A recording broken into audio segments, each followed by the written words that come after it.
오늘 설교는 마음이 굉장히 편해요. 왜냐하면 그 땅에 전쟁이 그쳤더라 그렇게 말을 하고 있기 때문입니다. 그동안 우리는 엄청난 전쟁의 현장 가운데 서 있어 왔습니다. 여호수아 6장에서 11장까지 여리고성 전투, 아이성 전투, 중남부 전투, 그리고 메론 물가에서의 마지막 북부 연합군과의 전투까지 살펴보았습니다. 그 수많은 평화 없는 전쟁의 날들이 지속이 되었지만은 오늘 성경 23절에 보니까 그 땅에 전쟁이 그쳤더라 그렇게 말을 하고 있습니다. 그 땅에 전쟁이 그친 것이 왜 그렇게 중요하냐 하면요, 500년 전에 하나님께서 족장 아브라함과 이삭과 야곱에게 주시고자 하셨던 그 가나안 땅에 대한 하나님의 약속이 온전히 성취가 되었다는 사실을 전쟁이 그쳤더라 그런 말로 선포하고 있기 때문입니다. 가나안 정복 전쟁의 기간이 얼마나 될까요? 가나안 정복 전쟁은 여호수아 6장에서 11장까지죠. 그러니까 6, 7, 8, 9, 10, 11 6장 정도밖에 되지 않습니다. 그러나 실제로 가나안 정복 전쟁의 총 기간이 얼마나 되느냐, 한 7년 정도로 보고 있습니다. 왜냐하면 갈렙이 가데스 바네아에서 모세의 명령대로 12정탐꾼이 가나안 땅을 탐지한 적이 있습니다. 그때 갈렙의 나이가 40이었습니다. 40. 그리고 가나안 정복 전쟁 그 이후에 땅을 분배할 때에 갈렙이 그런 얘기를 하죠. 내 나이가 지금 현재 85세지만은 40세 때 그때나 지금이나 일반이라.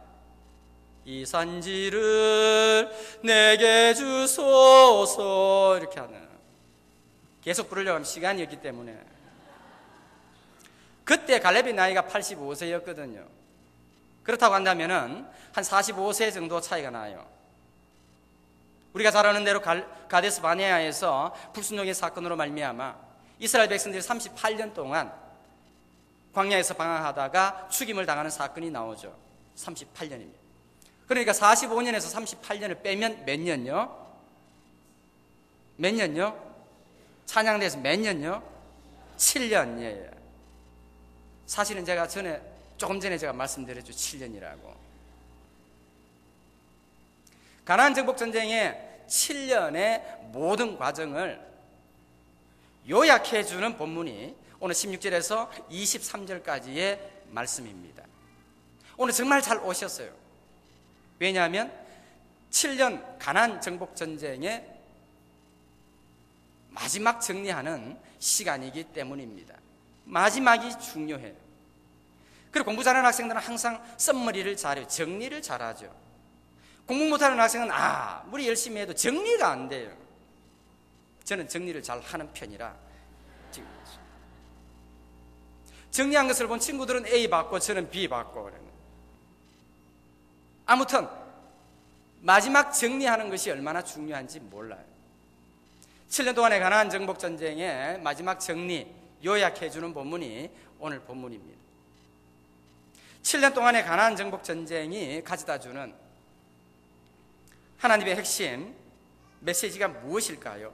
오늘 세 가지 정도로 살펴보면서 함께 은혜를 나누고자 합니다. 첫 번째는요, 하나님의 약속은 인간의 실패와 상관없이 성취가 된다는 사실입니다. 오늘 16절에 보면 이런 말씀이 나옵니다. 여호수아가 이같이 그 온 땅 산지와 네겝과 고센 온 땅과 평지와 아라바와 이스라엘 산지와 평지를 점령하였으니. 23절에도 보면 이와 같이 여호수아가 여호와께서 모세에게 말씀하신 대로 그 온 땅을 점령하여, 여호와께서 여호수아에게 명령하셨고 그 명령대로 가나안의 온 땅을 점령하였다 그렇게 말을 하고 있습니다. 여호수아가 그 온 땅을 점령함으로써 하나님의 약속이 온전히 성취가 되었다는 사실을 두 번이나 거듭 반복해서 강조해 주고 있습니다. 산지와 평지, 온 땅을 다 점령했거든요. 이스라엘의 지형은요, 우리나라와 비슷하다고 그럽니다. 오른쪽에는 태백 산맥이 있고 서쪽으로 갈수록 평야가 있죠. 우리 이스라엘에도 오른쪽에는 요단강 쪽에 산이 있고 그 다음에 서쪽으로 갈수록 평지가 있습니다. 우리 성지순례에 우리 전문가이신 김웅 집사님 맞습니까? 예, 많이 가보셔가지고 제가 지형 설명하는데 상당히 그 부담이 있어요.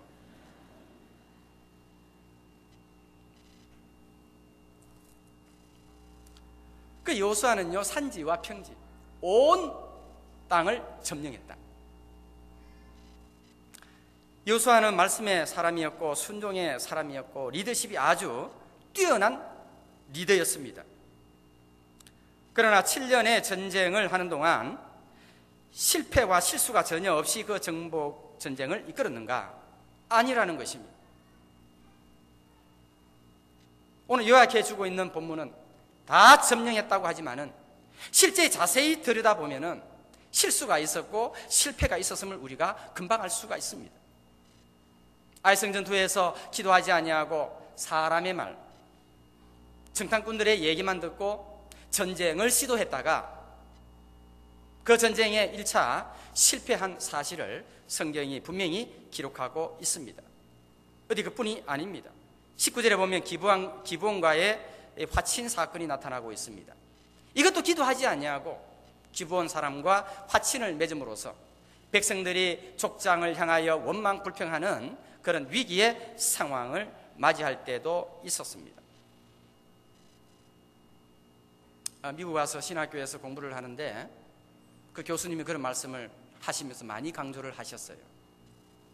뭐 조금 아는 내용이지만 다시 한번 정리가 돼서 상당히 마음에 많이 와닿는 그런 말씀이었는데, 신약의 성도들은 한번 성령이 임하면 영원히 떠나지 않지만 구약의 성도들은 한번 임한 이 성령이 죄를 범할 경우에, 잘못이 있을 경우에는 그 성령이 떠나갔다라는 것이죠.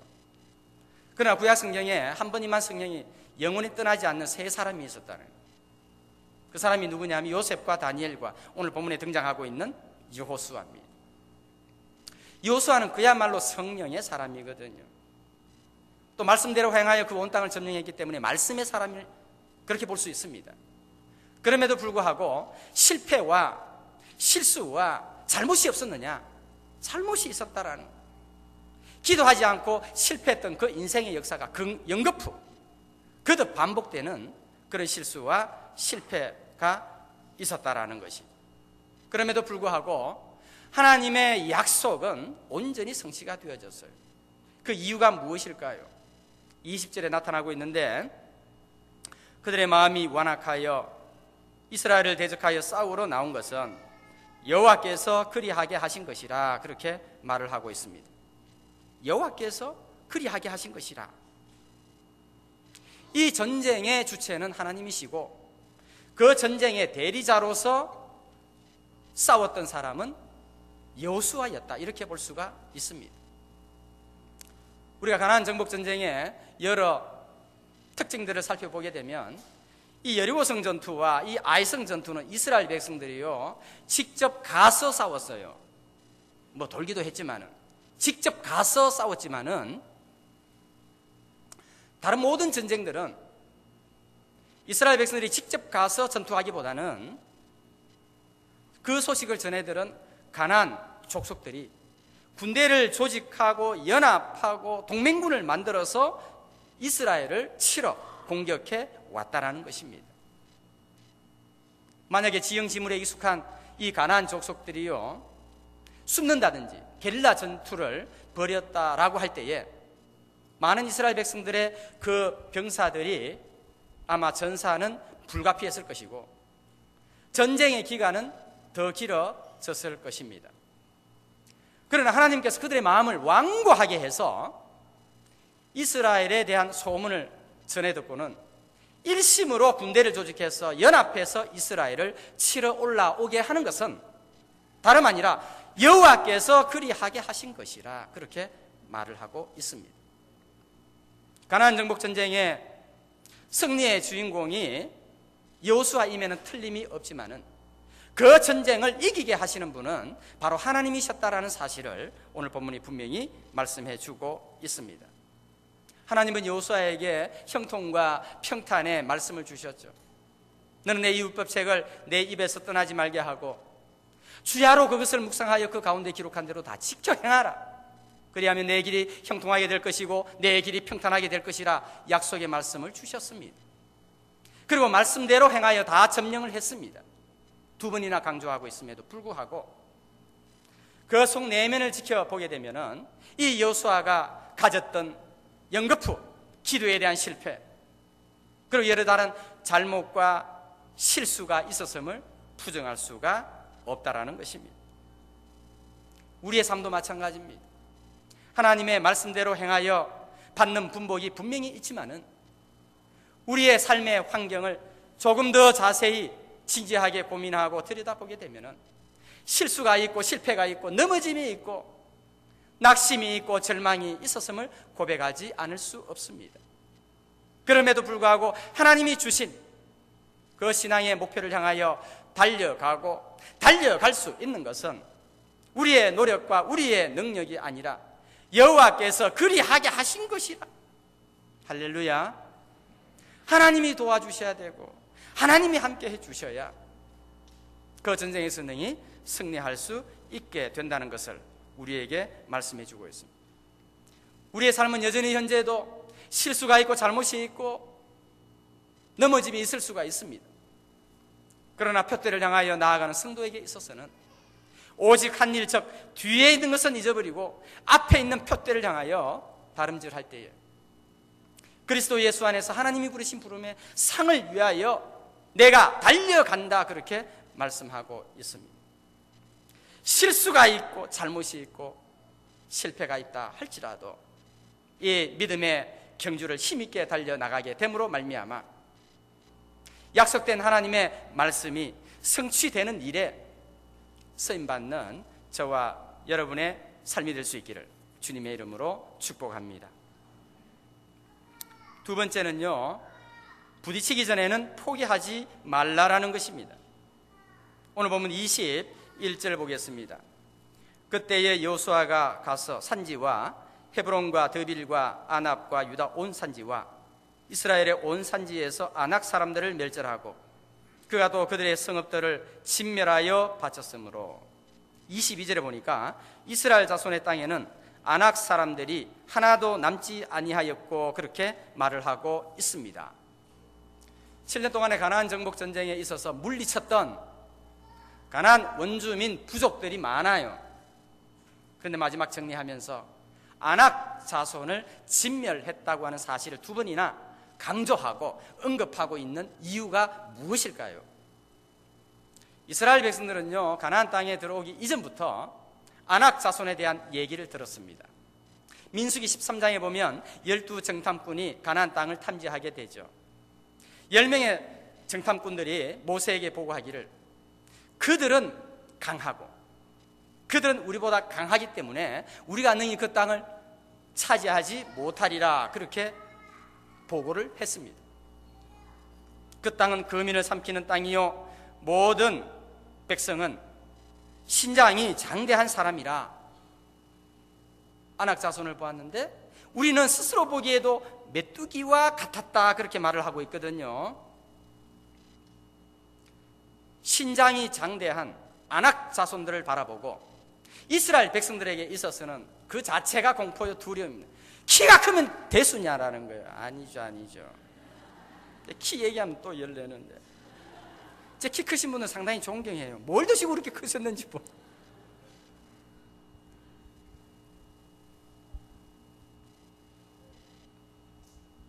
키가 장대한 아낙 자손들을 생각하고 보고를 받았던 이스라엘 백성들도요, 간담이 녹아지게 되고 모세를 원망하고 능히 들어가지 못하고 능히 그들을 치지 못하리라.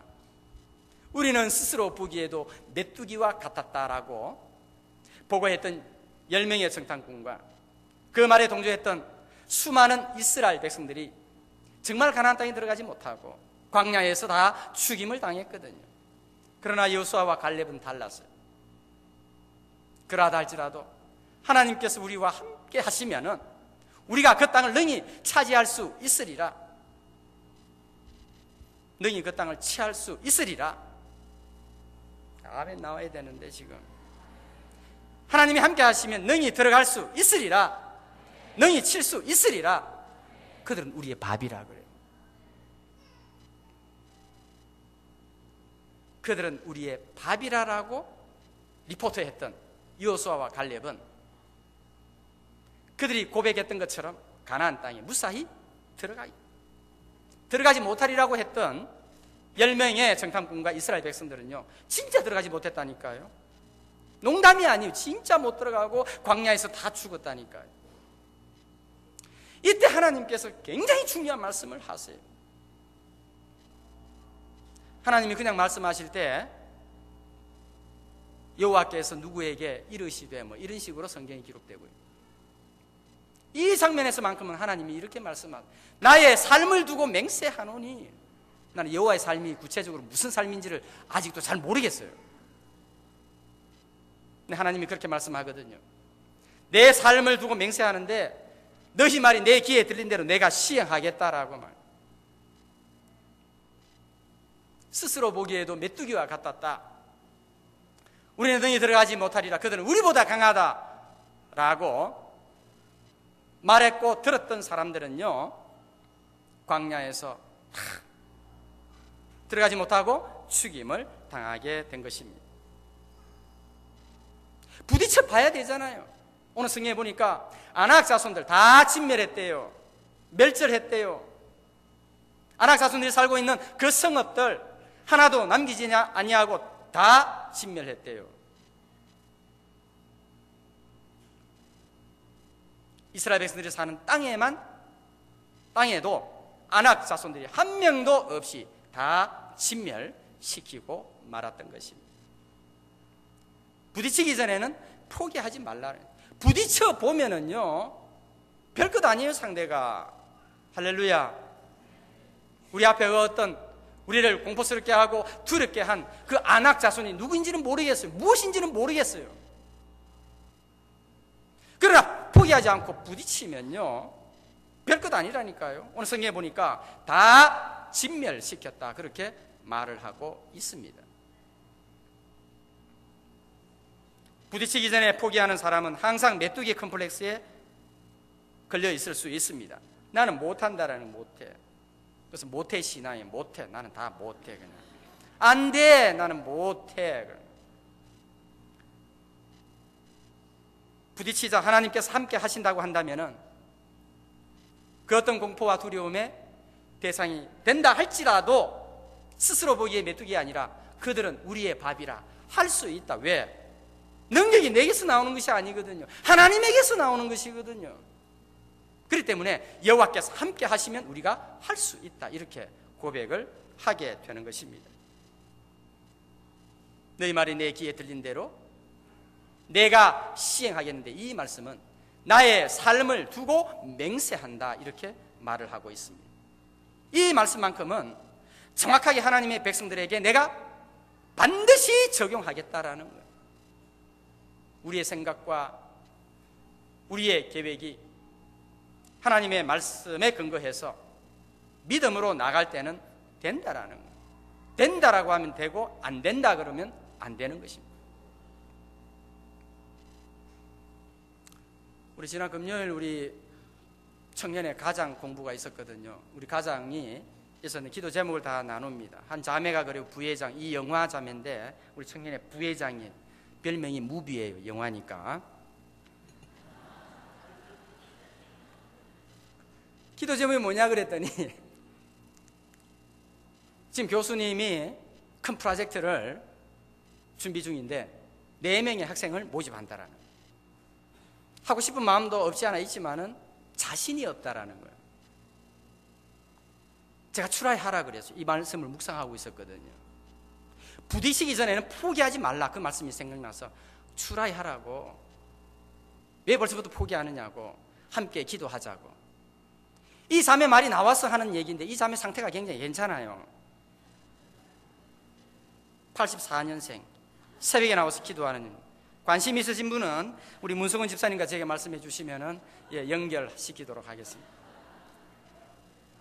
제가 할 일이 굉장히 많아요. 제가 설교만 하는 게 아니라니까요. 딸 가진 부모님들 또 왜 저 회장 얘기하느냐. 회장은 아직 나이가 좀 한두 살 좀 더 먹어야 돼요. 조금 젊어요. 시도도 하기 전에 그냥 뭐 포기하고 그냥 아이고 힘들 것 같아요. 그렇게 하지 말고 한번 트라이 해보라고 그렇게 얘기를 했어요.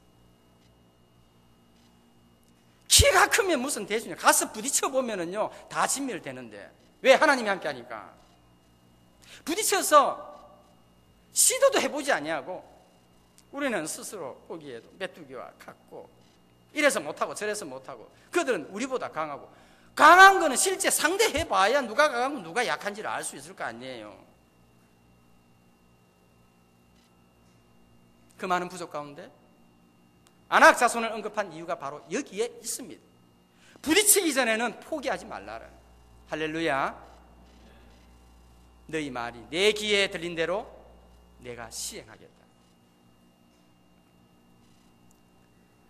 마지막 세 번째는요, 사소하게 보이는 것이라 할지라도 사소하게 보지 말고 중요하게 여기라라는 것. 오늘 22절 하반절을 보겠습니다. 이스라엘 자손의 땅에는 아낙 사람들이 하나도 남지 아니하였고 가사와 가드와 아스도세만 남았더라, 이렇게 말을 하고 있습니다. 그 전에 성경에 보면요 약간 남았더라 이렇게 말을 하고 있습니다. 신장이 장대한 아낙 자손들을 가나안 땅에서 몰아내야 돼요. 진멸해야 돼요. 근데 남겼어요. 민수기 33장에 보면 하나님께서 모세에게 그 땅에 들어가거든 다 몰아내고 석상과 부어 만든 우상을 다 파멸하여 신상을 다 회파하라. 만약 몰아내지 않냐면 너희의 눈에 가시와 너희의 옆구리에 찌르는 것 같이 되어 너희 거하는 땅에서 너희를 괴롭게 할 것이요, 그렇게 말을 하고 있습니다. 가나안 원주민들을 몰아내지 않냐면 너희 눈에 가시와 옆구리를 찌르는 것이 되며 너희를 괴롭게 하리라, 그렇게 말을 했습니다. 그런데 오늘 분명히 가사와 가드와 아스돗에 아낙 자손 사람들이 남아있었어요. 그 전에 성경에 보면 약간 남았더라 그렇게 말을 하고 있습니다. 여호수아는 생각했겠죠. 가사, 가드, 아스돗 무슨 방언도 아니고요, 상당히 그 도시 이름이 익숙지 않아요.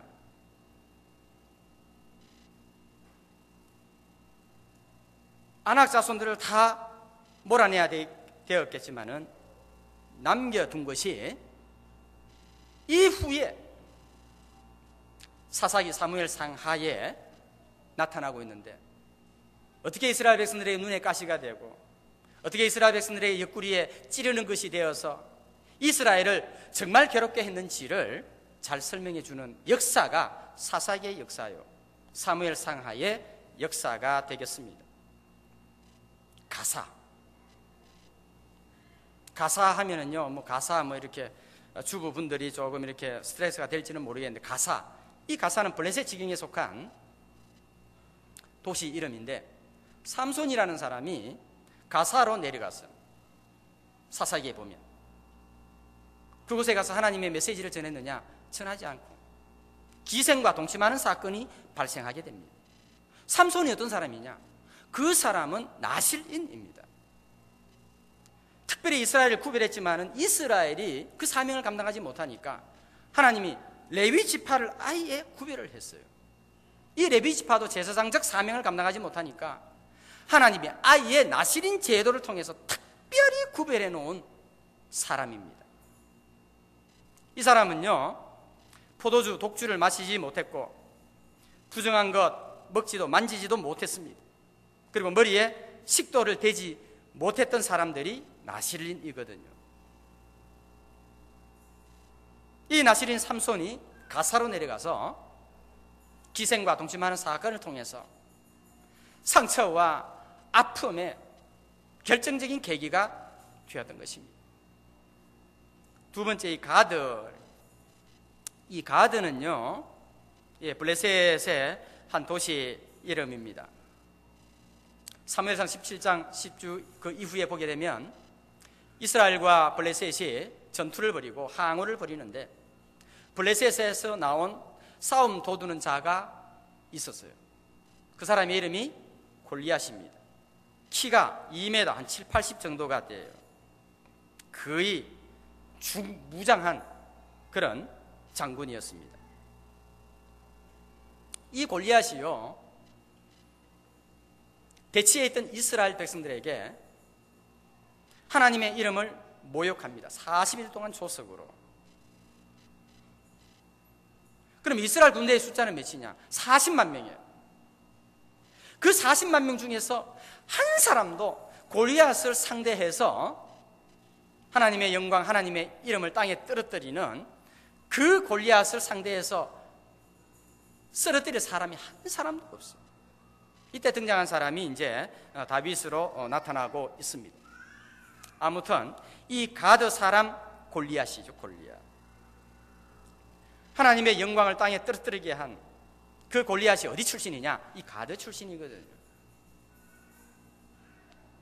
그 다음에 아스돗이 나오는데, 이 아스돗이라는 도시는요, 이스라엘 초대 왕 사울 때에 이스라엘과 블레셋과의 또 전쟁이 있었습니다. 하루 만에 이스라엘 백성들의 병사 4,000명이 죽임을 당합니다.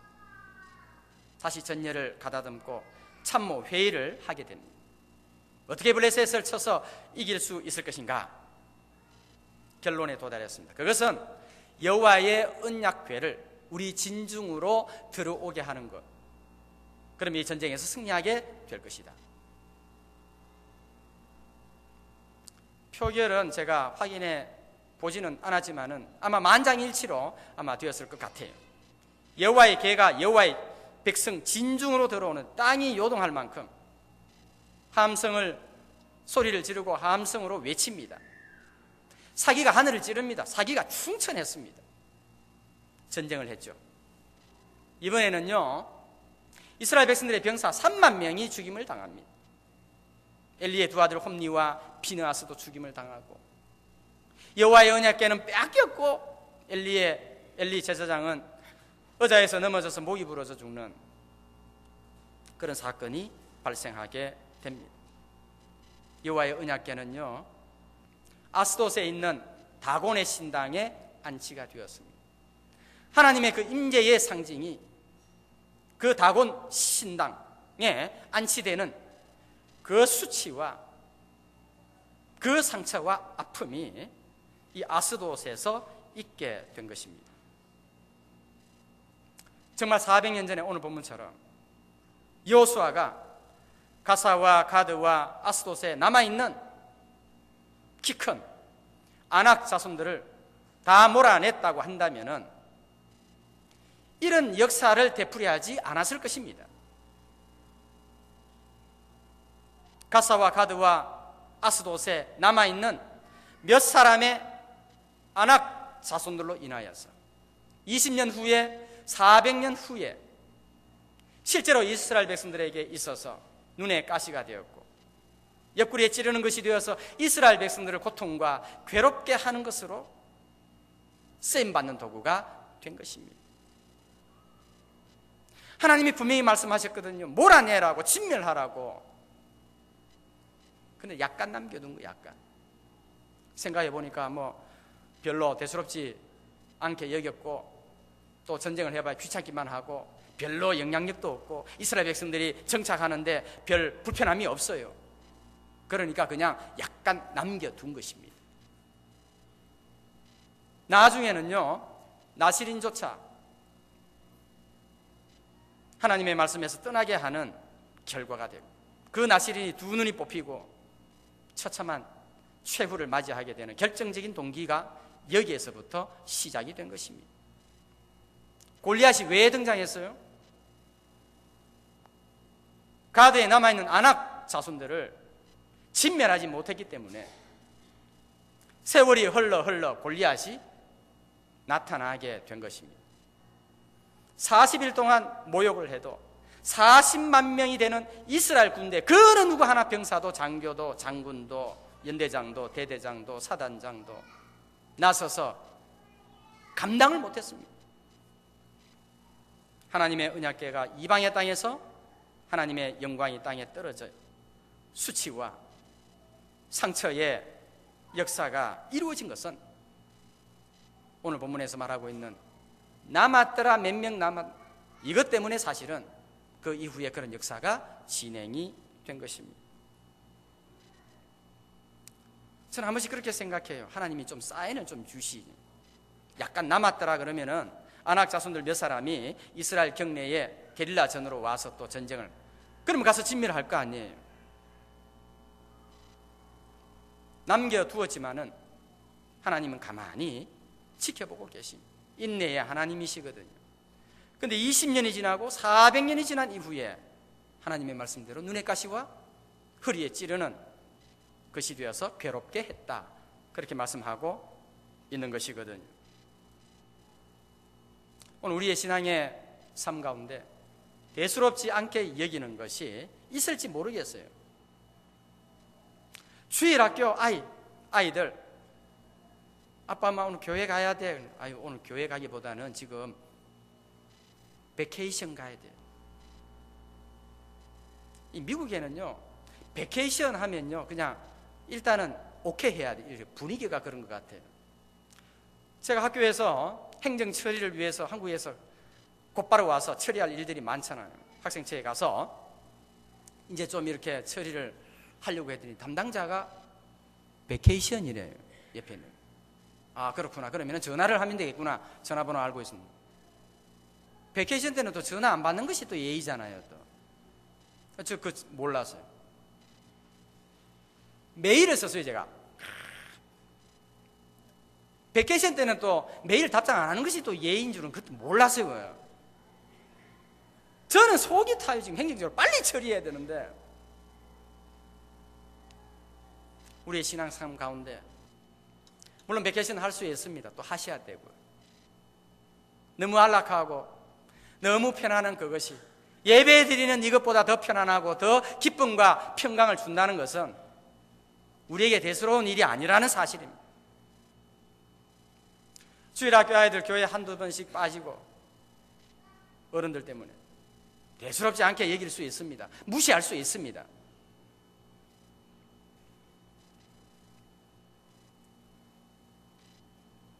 결혼을 시킬 때에 외적인 능력과 외모와 신장과 모든 환경을 보고 괜찮은 사람은 나타났지만 약점이 믿음이 없어요. 믿음이. 그럼 어떻게 하겠어요? 아유, 믿음은 또 철들면 하니까 그냥 아니에요.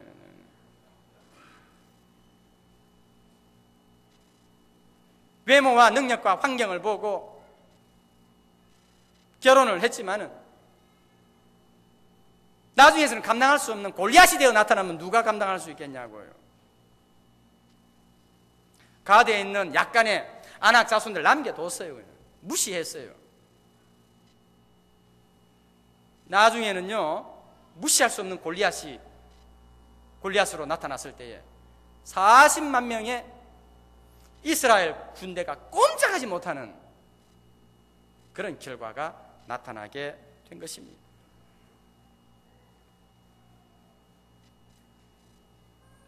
주의를 거룩히 지키라고 말하고 있습니다. 주의를 한두 번 빠지는 것은요, 대수롭지 않은 일일 수 있는 게 아니지만 어떤 사람에게는 그렇게 생각할 수 있습니다. 그렇다고 무슨 우리 삶의 환경이 급격히 변하고 치명적인 손상을 입고 그렇지 않습니다. 한두 주, 한두 달 신앙생활 안 한다고 해서 하나님이 바로 심판하시고 하면은 교회 안 나올 사람 누가 있겠습니까? 대수롭지 않게 이길 수 있습니다. 내만 교회 방학하는 게 아니고 옆에 있는 사람도 방학하고 김집사님도 방학하고 이집사님도 방학하고 아무런 일이 안 일어날 수가 있습니다. 그러나 그것은 아무런 일이 일어나지 않는 것이 아니에요. 나중에는 내가 감당할 수 없는 골리앗이 되어서 내 앞에 척 나타나게 해요. 어떻게 하겠어요?